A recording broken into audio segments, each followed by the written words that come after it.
In 1990, a criminal group called the Serbian Mafia formed in the former Yugoslavia. They slowly became big criminals in Serbia and Bosnia. What makes them scary? How did they get so powerful? More on that later. The Serbian Mafia makes 62 billion euros every year. How do they make so much money? By selling drugs. The Serbian Mafia has been doing this for a long time and sell many kinds of drugs like cocaine and cannabis.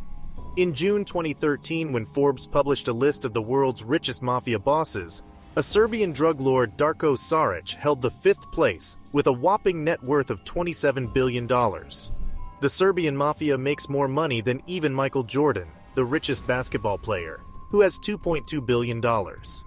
This shows how well the Mafia is put together and connected. One very dangerous thing about the Serbian Mafia is their strong ties with the government.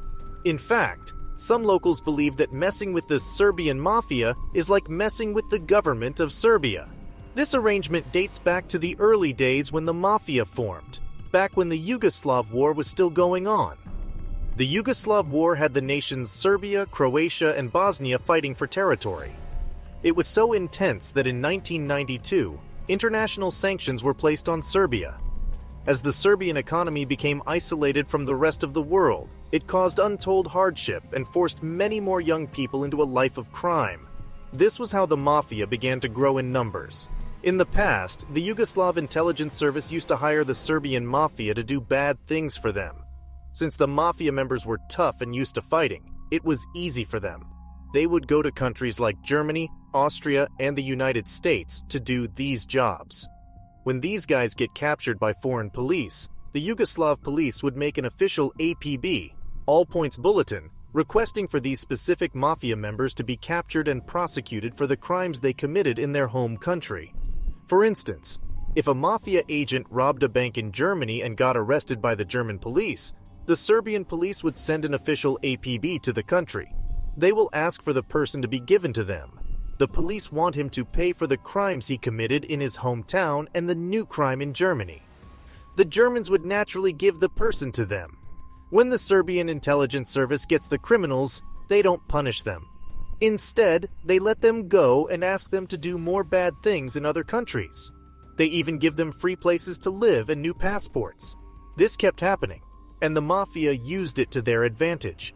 They could travel around Europe, steal from stores, and take over areas. This helped them grow fast in other countries. In the past, police generals in Yugoslavia were friends with the mobsters because they thought they were working for the government. People saw the gang members as bad, but the police didn't. Now, things are different. Many gang members have ceased their activities, and today's police force is significantly different from that of the 90s.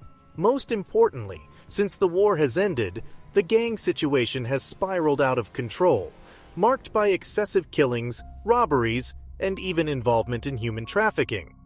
Starting in the early 2000s, the Serbian Mafia caused a lot of trouble in Belgrade, especially in West Belgrade. They acted like they wanted to have their own country with their own rules. There were so many drugs, deaths, and thefts that the government of Serbia decided to stop the gang. The 6th Prime Minister, Zoran Dindic, was in charge of this plan.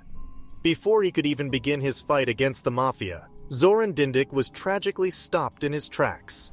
Shot in front of the Serbian government headquarters on March 12, 2003, his death marked a profoundly sad day for Serbia. Intent on putting an end to the control of rich Mafia leaders, Dindic had become a marked man.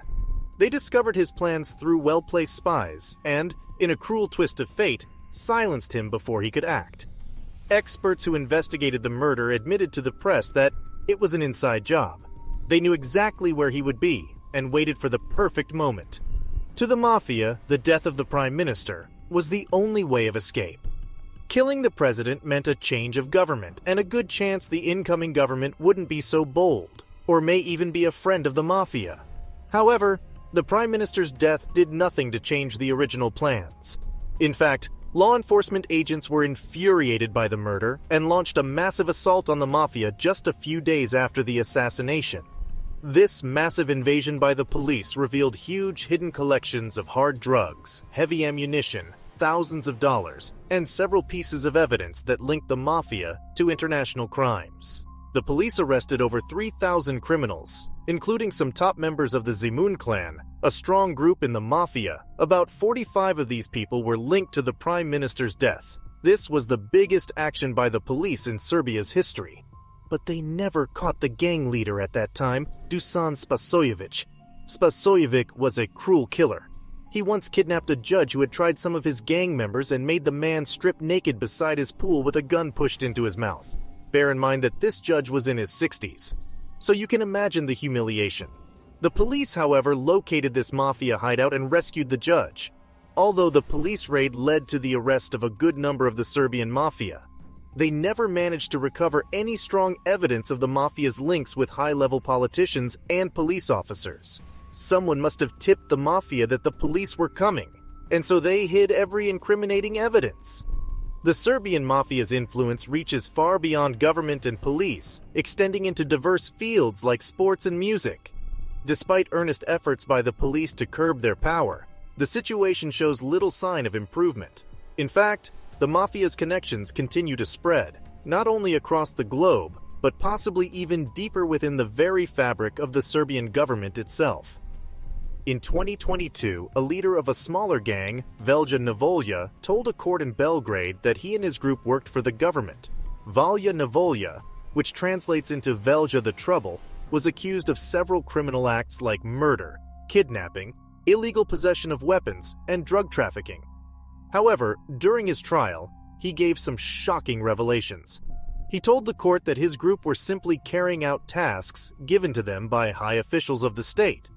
In fact, he mentioned that he once met the president of Serbia, Aleksandar Vučić, but the president suggested any further communication between the two of them should be done through the interior minister, Aleksandar Vulin. When the court tried to confirm Velja's story by asking the interior minister, he simply denied it all, saying the criminal was just desperate since he had nothing to lose.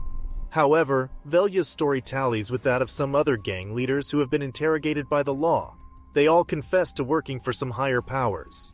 This deep connection is perhaps the main reason why the gang has thrived for so long. Currently, the real Serbian Mafia boss is unknown, but the group is still very much involved in international crime. Occasionally, some factions of the Serbian Mafia carry out organized hits on foreign lands. In September 2022, one of Serbian Mafia's feared gang leaders, Jovan Vukotic, was assassinated in Turkey while running from Interpol. Although the details of the murder are still not fully known, some investigators believe it was a bit from his own people, the Serbian Mafia. Truly, the Serbian Mafia is one of the most dangerous gangs in the world, and their level of connection and organization is overwhelming. However, there's no telling what the future might hold for this mafia group. You see, most of the core mafia members that were there since the 1980s and 1990s are now old, and some are already dead. There's no telling how the younger generation would be able to run things at the Mafia, for better or worse. What do you think of the Serbian Mafia? Let us know in the comments section. Click here to watch the story of Eden Gakanin.